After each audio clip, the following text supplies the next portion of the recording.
Hello, hello, hello. I hope you're all having a wonderful Tuesday.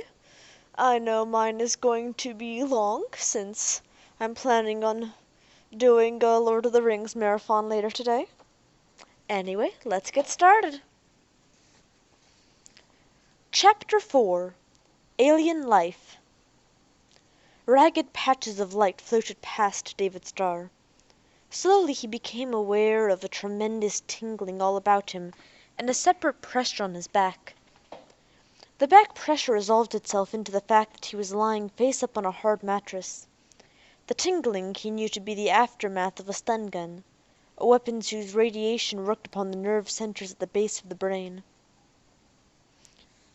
Before light became coherent, before he was thoroughly aware of his surroundings, he felt his shoulders being shaken and the distant sting of sharp slaps on his cheek.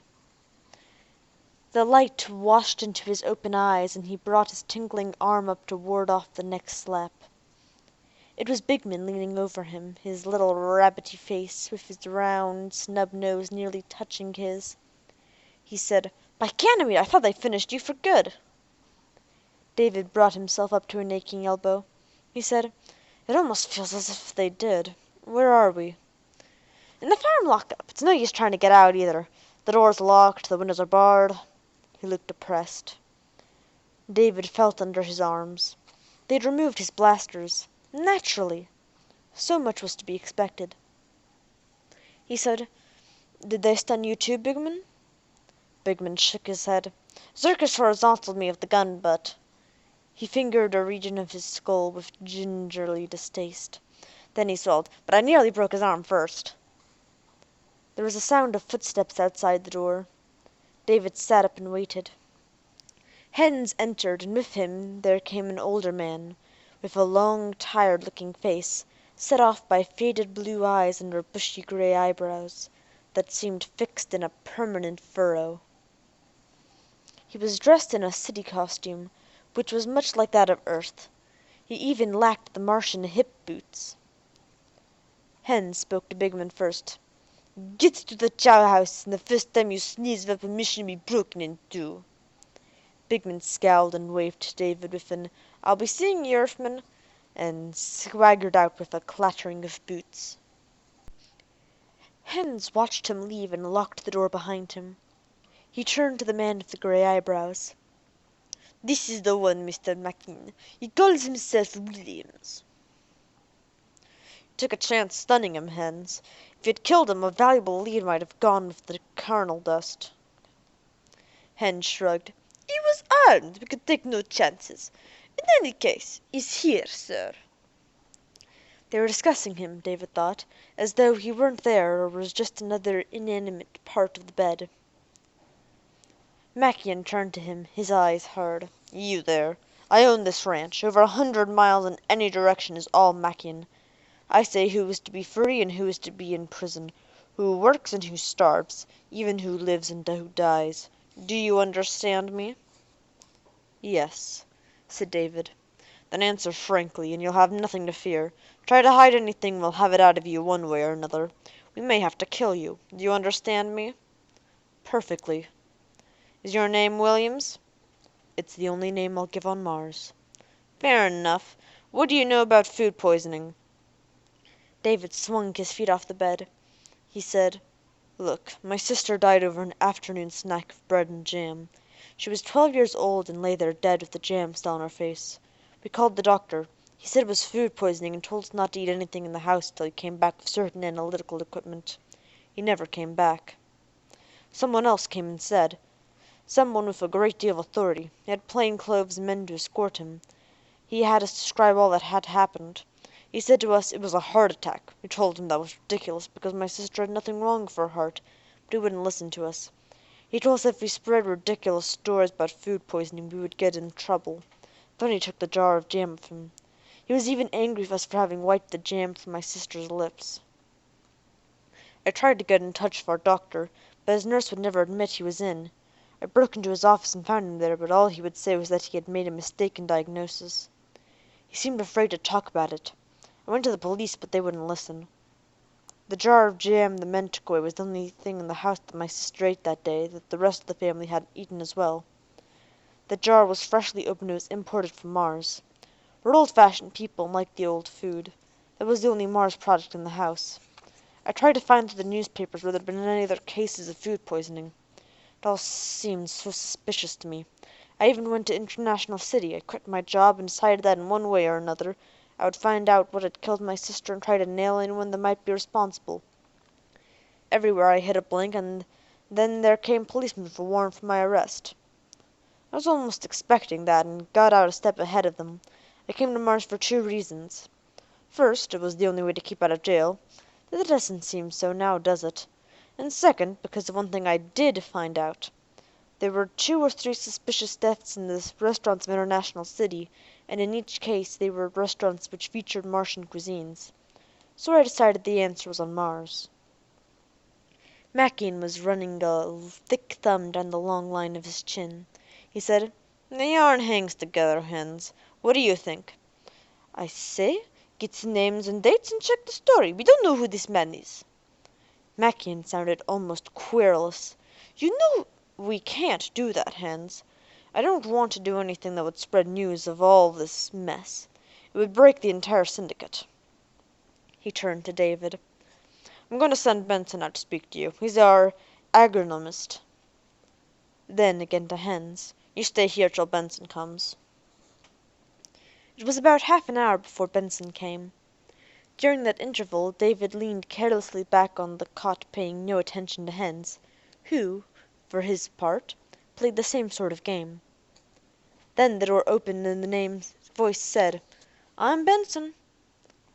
It was a gentle, hesitant voice, and it belonged to a round-faced individual about 40, with thinning sandy hair and rimless eyeglasses. His small mouth spread itself in a smile. Benson went on, "And I suppose are Williams." "That's right," said David Starr.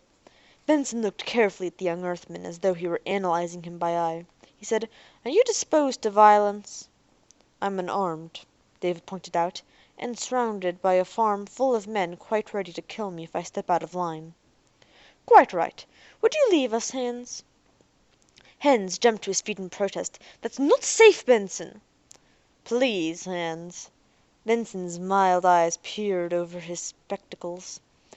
Hens growled, clapped his hand against a boot in disgruntlement, and walked out the door. Benson locked it behind him.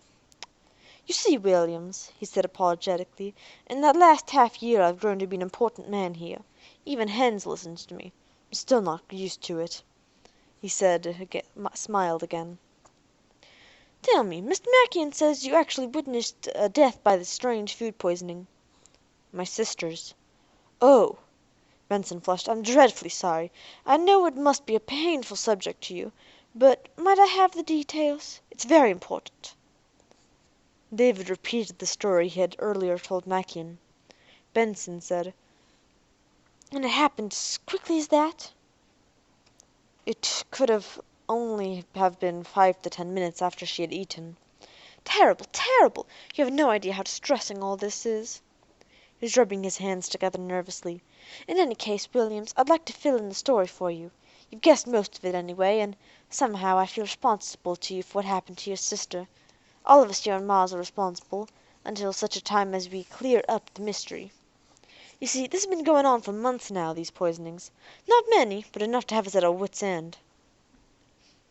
We've traced back the poisoned foodstuffs, and we are certain they come from no one farm. But one thing did turn up. All the poisoned food is shipped out of Wingrad City. The other 2 cities on Mars are clean so far. That would seem to indicate that the source of infection is within the city, and Hens has been working on the assumption. He has taken to ride into the city, nights on detective expeditions of his own, but he's turned up nothing." "I see. That explains Bigman's remarks," said David. "Eh?" Benson's face twisted in puzzlement, then cleared. "Oh, you mean the little fellow who goes about shouting all the time. Yeah, he caught Hens leaving once, and Hens had him thrown out. Hens is a most impulsive man. In any case, I think Hens is wrong. Naturally, all the poison would travel through Wingrad City. It is the shipping point for the entire hemisphere." Now, Mr. Mackian himself believes the infection to be deliberately spread through human agency. At least he and several others of the syndicate have received messages offering to buy their farms for a ridiculously small sum. There's no mention of the poisoning, and no evidence whatsoever of any connections between the offers to buy and this horrible business." David was listening intently, and he said, "And who makes these offers to buy?" "Why, how should we know? I have seen the letters, and they only say that if the offers are accepted, the syndicate is to broadcast a coded message over a particular sub-etheric wave band. The price offer, the letters say, will decrease by 10% each month." "And the letters can't be traced?" "I'm afraid not. They pass through the ordinary mails with an asteroid postmark. How can one search the asteroids?" "Have the planetary police been informed?" Benson laughed softly. "Do you think that Mr. Mackian, or any of the syndicate for that matter, would call in the police for a thing like this? This is a declaration of personal war to them. You don't properly appreciate the Martian mentality, Mr. Williams. You don't run to the law when you're in trouble unless you're willing to confess it's something you can't handle yourself. No farm boy is ever willing to do that. I've suggested that the information be submitted to the Council of Science, but Mr. Mackian wouldn't even do that. He said the Council was working on the poisoning without success, and that, for the kind of darned fools they were, he would do without them, and that's where I come in." "You're working on the poisoning, too?" "That's right. I'm the agronomist here." "That's the title Mr. Mackian gave you?" "Uh-huh. Strictly speaking, an agronomist is a person who specializes in scientific agriculture. I've been trained in principles of fertility, maintenance, crop rotation, and matters of that sort. I've always specialized in Martian problems. There aren't many of us, and so one can get a rather good position, even though the farm boys sometimes lose patience with us and think we're just college idiots without practical experience. Anyway, I've had additional training as well in botany and bacteriology, so I've been put in charge by Mr. Mackian of the entire research program on Mars with respect to the poisoning. And the other members of the syndicate are cooperating." "And what have you found out, Mr. Benson?" "Actually as little as the Council of Science, which is not surprising considering how little I have in the way of equipment and help in comparison with them. But I have developed certain theories. The poisoning's too rapid for anything but a bacterial toxin, at least if you consider the nerve degeneration that takes place and the other symptoms. I suspect Martian bacteria." "What?"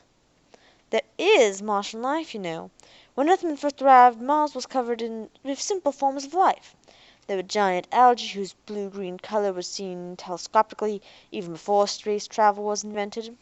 There were bacterial-like forms that lived on the algae, and even little insect-like creatures that were free-moving, yet manufacturing their own food like plants." "Do they still exist?" "Why, certainly. We cleared them off the land completely before converting areas to our own farms, and introduced our own strains of bacteria, the ones that are necessary to plant growth. Out in the uncultivated areas, however, Martian life still flourishes." "But how can they be affecting our plants, then?" "That's a good question. You see, Martian farms are not like the Earth's farmlands you're used to. On Mars the farms are not open to sun and air. The sun on Mars doesn't give enough heat for Earth plants, and there is no rain. But there is good, fertile soil, and there is quite enough carbon dioxide which the plants live on primarily. So crops on Mars are grown under vast sheets of glass.